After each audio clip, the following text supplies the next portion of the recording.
খোকন করিবে এই রাজ্যে শাসন। মহারাজ, আপনার পিপিলিকার মতো ধন তাতে ভরে না আমার মন। সেনাপতি, আদেশ করুন মহারাজ। রানীকে চৌরাস্তার মোড়ে বেঁধে রেখে এসো।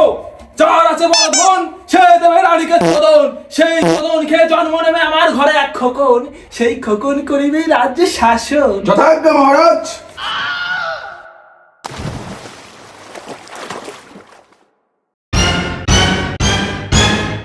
মহারাজ, রানীকে চৌরাস্তার মোড়ে বেঁধে রেখে এসেছিলাম, যার ছিল ধন সে দিয়েছে রানীকে চোদন, সেই চোদন খেয়ে আপনার ঘরে জন্ম নিয়েছে এই খোকন।